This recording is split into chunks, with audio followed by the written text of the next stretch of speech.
Salve, salve pessoal, aqui é o Total. Sazonal tá chegando aí e tem muita gente animada com as listas que o pessoal pode trazer pro torneio. Então eu resolvi fazer um compilado aqui das 3 listas que eu acho que vão ser as mais presentes dentro do Sazonal e vou comentar um pouco por que elas vão aparecer, por que elas são tão presentes assim e o que elas ganham ali aparecendo no Sazonal, né? O que os jogadores ganham quando eles trazem essas listas. Então, vamos pra lá.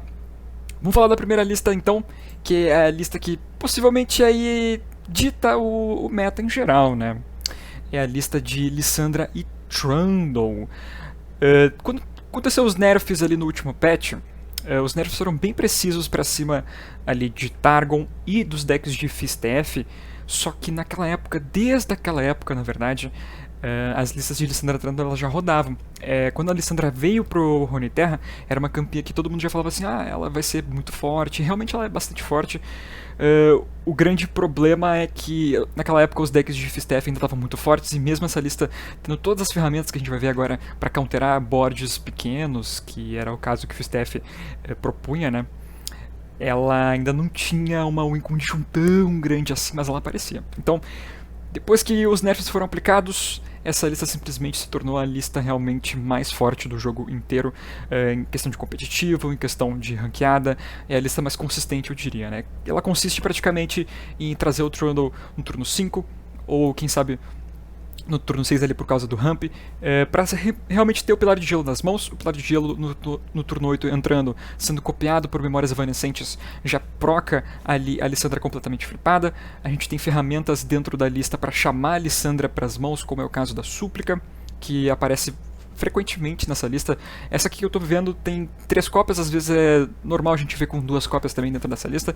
A Súplica traz a Lissandra e praticamente a Matrona depois faz o trabalho de trazer o observador e vai ter mais de um observador sendo posto dentro da mesa e já é difícil de responder um, imagina vários, né? Então, agora que Targon não está tão presente assim no meta, é difícil de ficar respondendo o observador o tempo inteiro, então é uma lista que ela propõe ali responder o board por meio de board clears, eventualmente o observador entra e ele é muito forte, né? Então a gente vai ver que para responder o board a gente tem Ravina, que simplesmente deve ser a melhor carta dessa lista em geral.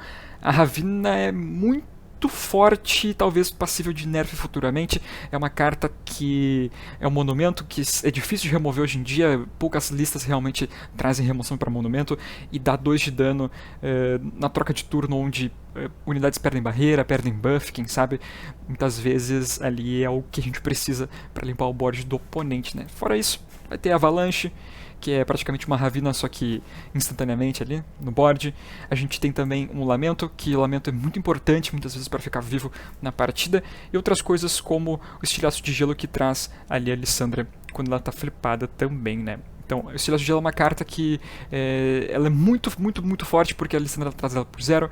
Então, muitas vezes, o deck de Lissandra Trundle consegue até encaixar um pouco de dano ali, encaixar um pouco de dano contra o Nexus do oponente. E o Estilhaço de Gelo muitas vezes completa esse dano. Então, ele põe meio que um reloginho que a gente fala, né? Durante a partida. Então, vamos supor que o oponente está ali com 4 de vida, 5 de vida. A Lissandra entra na mesa flipada com o Estilhaço de Gelo e começa ali um reloginho de 5 turnos para finalizar o jogo em geral, né? Então, caso o observador seja respondido, caso tenha algumas respostas, caso não encaixe ali o combo, ou caso o oponente fique ciclando o deck dele o tempo inteiro com compra de carta, embaralhando cartas no deck dele depois que o observador entra na mesa, o Estilhaço de Gelo ele é muito forte por causa disso, né, no caso. É um deck muito consistente, ele simplesmente é forte por bater de frente com a maioria dos decks do meta. A gente percebe que leva sim tech cards como Ventos Rigorosos para congelar ali algumas listas que agridem pelo board. Então, por ele conseguir enfrentar, né, diversas listas e por ele ser super consistente, talvez é o deck a ser batido aí, né? Então, tem que tomar cuidado, talvez apareça bastante Lissandra Trundle no Sazonal. Vamos para a próxima lista então, que é a lista de Lee Sin e Zoe. Bom, essa lista ela é contradicente com o que a gente imagina do meta atual, porque Targon acabou de ser nerfado, praticamente quase dizimado, e Ionia talvez a pior região do jogo. Então, misturando esses dois, tem um deck incrível de Lee Sin e Zoe. Lee Sin é um campeão que aparece bastante, apareceu muito antigamente dentro do Runeterra. Ele simplesmente teve que ser nerfado algumas vezes ali para poder encaixar no jogo. E o que acontece com o Lee Sin é que ele propõe uma situação de jogo onde ele tem ferramentas dentro do deck dele para parar as agressões do oponente. Ele não consegue resolvê-las, ele para elas, na verdade. E quando ele para elas, ele ganha tempo suficiente para botar o Lee Sin na mesa e ele só precisa de um ataque forte o suficiente para fechar a partida com o Lee Sin, né? Botando sobrepujar ali no Lee Sin com a Lâmina Zenith. É muito importante, essa carta praticamente é a alma do deck, né, a Lâmina Zenith. E o Lee Sin, ele é um campeão que é difícil de lidar. Poucos decks, na verdade, conseguem remover o Lee Sin. A real proposta do Lee Sin é não ser removido, né? Então ele tem barreira, não dá pra ganhar dele dentro do board. Algumas remoções, essa lista aqui consegue counterar com Bastião, né, pra proteger o campeão. Roda Negação. Nananina não, também, então todas as cartas com Ão aí conseguem defender o Lee Sin, então é difícil de remover ele quando ele entra na mesa realmente. O viés dessa lista é que ela é uma lista que, assim que nem a Lissandra Trundle, é uma lista que bate em maioria dos decks do meta, só que diferente do Lissandra Trundle, ela não bate tão bem assim não. Então a gente vai ter algumas listas que são mais agressivas por board, por exemplo, Patrulheiros consegue acelerar bastante o ritmo de partida, onde o Zoe Lee Sin não consegue ali equipar com o ritmo de jogo, né? Então vai ter um board muito extenso muito cedo e o Lee Sin ele tende a perder para esses boards, né? Tanto que antigamente uma forma de counterar esse tipo de lista era com decks de discard agro, onde o jogador de discard agro ele põe ali um board super extenso com bastante unidades, muita carta que ganha dano, né? Visão, descartando lá, desviando bloqueio e tudo mais. E o Zoe Lee Sin ele propõe só alguns bloqueadores. Então, cartas que a gente vai ver na mesa normalmente são Zoe, a própria Cabra da Montanha, né, e o Lee Sin. Depois disso, o que pode aparecer na mesa é a Cauda do Dragão por causa da palma concursiva, e o Mentor das Pedras. Só que o Mentor das Pedras, ele muitas vezes ele entra como só uma carta ali para realmente morrer e te dar as gemas pro Lee Sin ficar realmente preparado, né, pro ataque. Porque as gemas são essenciais praticamente pro Lee Sin acelerar bastante o ritmo de flipada dele, né. Então a gente não falou da carta que na verdade é a alma desse deck, né, a engrenagem que faz o deck funcionar, que é a Olho do Dragão. Essa carta ela não propõe um status tão interessante na mesa, mas se a gente consegue trazer o efeito dela, que é trazer o Dragonito todo turno, em algumas matchups, principalmente contra matchups um pouco mais puxadas pro mid-range ali, contra Fiora Shin, na verdade não, né, é o Shen Jarvan, algumas matchups que estão aparecendo agora de Noxus e Freljord, com Ashe e LeBlanc, o Dragonito ele tende a ser super interessante, ele trava muito o ataque do oponente. Então, como é uma lista que tem spells bem baratinhos, né, a gente vai ter normalmente Roubo Arcano, o pessoal roda Cascata Lívida, o Conselheiro é super interessante nessa lista também. Esses spells bem baratinhos vão fazer a gente poder ciclar um pouco melhor o deck e eventualmente o Dragonito ele vai aparecer, né? Então, é uma lista que tende a ter um matchup um pouco melhor contra decks um pouco mais lentos, só que esse meta ele tá um pouco mais puxado pro agro e pro mid-range, então ela ainda é interessante, só que ela tem alguns problemas. O que faz ela aparecer bastante dentro do competitivo é que é uma lista consistente, é uma lista que ela tem um win rate super consistente contra essas listas mais agressivas e contra listas mais de controle também. Então, por esse motivo, e por outro motivo de que jogadores mais experientes tendem a jogar melhor com essa lista, porque eles são um pouco mais criativos na forma como eles abordam o jogo, essa lista acaba aparecendo bastante no competitivo e nos campeonatos em geral também, né?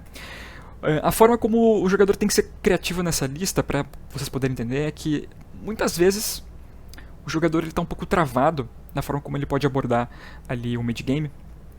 Ele possivelmente vai ter uma mão só de spells, quem sabe, e não vai ter ferramentas suficiente para encaixar dano contra o Nexus do oponente. O Lee Sin não veio, quem aparece às vezes só é a Zoe ou a Cabra da Montanha. Então muitas vezes o pessoal fica arrecadando recursos nas mãos onde eles não precisam. Por exemplo, uma jogada bastante comum dentro do competitivo, dentro dessa lista aqui, no momento onde a gente não tem Lee Sin, não tem Zoe, mas a gente tem, por exemplo, uma Olho do Dragão ou uma Cabra da Montanha e a Lâmina Zenith, jogar a Lâmina Zenith simplesmente só para filtrar o deck, tirar, né, mais uma Lâmina Zenith do deck para as chances de uma unidade vir no topo do deck ser maior, é bastante comum. Então a gente percebe que os jogadores que são mais experientes, eles jogam bastante com essa lista, eles fazem isso direto ali, de realmente puxar, filtrar listas, principalmente com Lâmina Zenith e a meditação profunda também, né? Então, normalmente quem não está tão acostumado assim com o Runeterra, na forma como o pessoal aborda ali o mid-game, como eles são criativos na forma para fechar a partida, tem um pouco de dificuldade com essa lista, né? Então, espero que apareça bastante Lee Sin e Zoe, porque é uma lista super técnica, muito boa de assistir os jogadores de alto nível jogarem. Então estou bastante animado ali pro Zoe e Lee Sin. E vamos para a última lista que eu acho que vai aparecer, que essa aqui é uma surpresa para muita gente, é porque Shurima veio um pouco fraco. A Shurima tem um power level um pouco fraco ali no início da expansão, só que algumas cartas são ressalvas ali, que tem um power level bem interessante até para poder aparecer no competitivo, e encaixaram perfeitamente nessa lista que roda um pacote de Hyper Agro, que a gente chama, que é a lista de Thresh e Nasus. Quem é que lembra lá atrás mesmo no meta, onde a gente tinha listas de Deiruenduri? Deiruenduri era aquela carta que ficava grande cada vez que uma unidade aliada morria. O Nasus ele é super parecido nessa forma de jogar. Ele roda que nem a Deiruenduri, o pacote de Hyper Agro que a gente fala, né, que é Açougueiro Voraz, Guardião Amaldiçoado. Tem aqui o pessoal que roda bastante compra de carta, tem Parasita Espiritual, tem gente que gosta de rodar a Criadora de Batatas, né, a Batateira que a gente fala, que é a Guardia Arruinada, se não me engano é só o nome da carta. Defensora Arruinada, essa carta aqui, ó. Tem gente que gosta de rodar esse tipo de carta.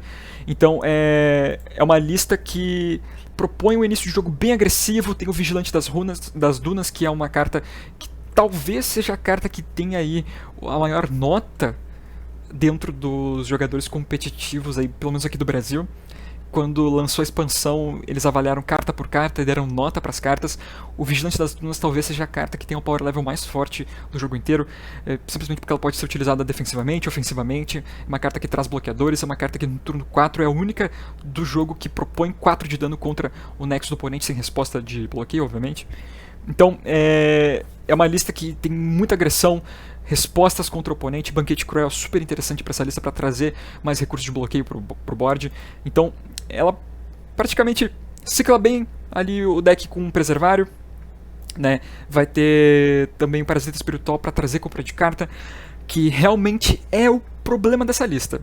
Às vezes encaixar a compra de carta com essa lista não é tão interessante assim, porque o jogador tende a ter diversas ações em um turno só.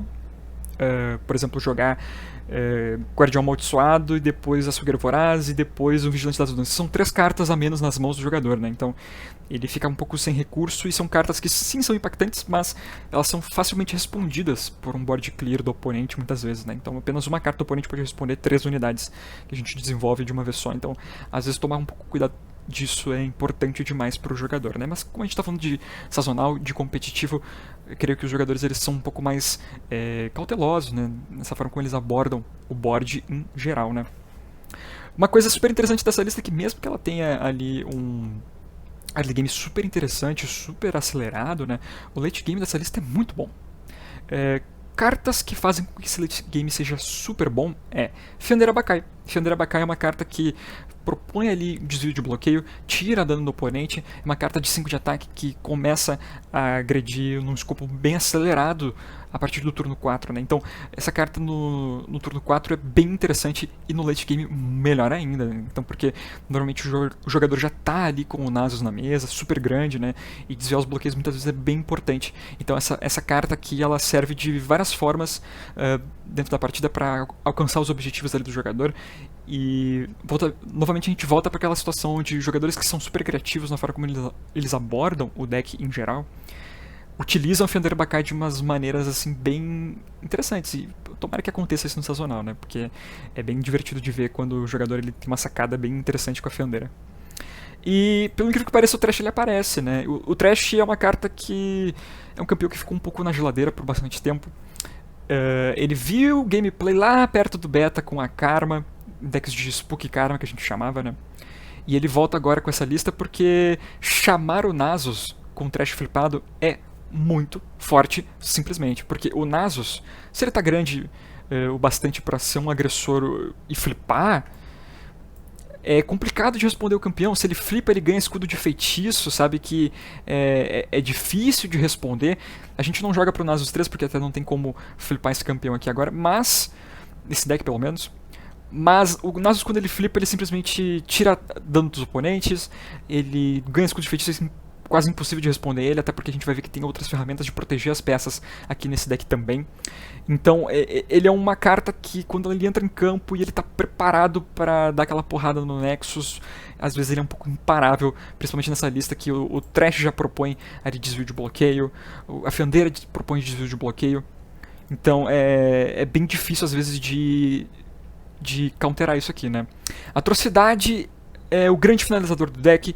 Muitas vezes as partidas finalizam por causa disso, então percebe-se que normalmente quando o jogador sai do escopo ali de resposta para a atrocidade, normalmente ela é praticamente imparável. Então, quando tem um Nasus muito grande, normalmente se dá pelo fato de muitas unidades morrerem. Para muitas unidades morrerem, elas têm que estar no campo e normalmente elas passam dano. Então, quando o Nasus está grande o suficiente para dar o letal com a atrocidade, quer dizer que talvez o Nexus já esteja um pouco machucado ali do oponente.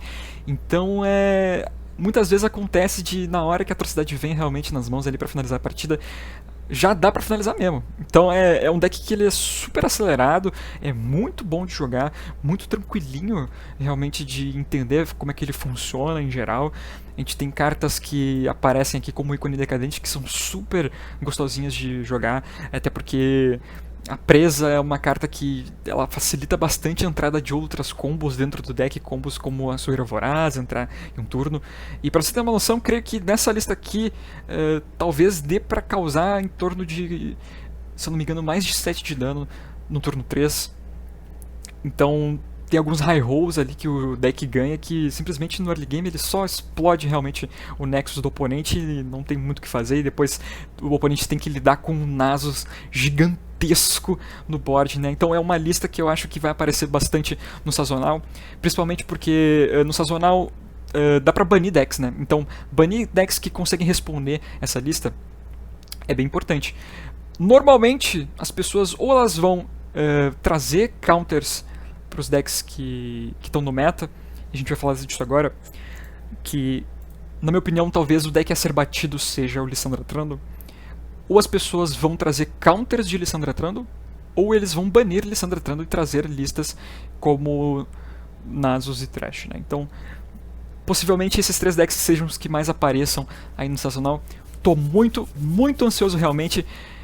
Não esqueçam de acompanhar o torneio, que é o torneio maior que tem aqui das Américas, pessoal.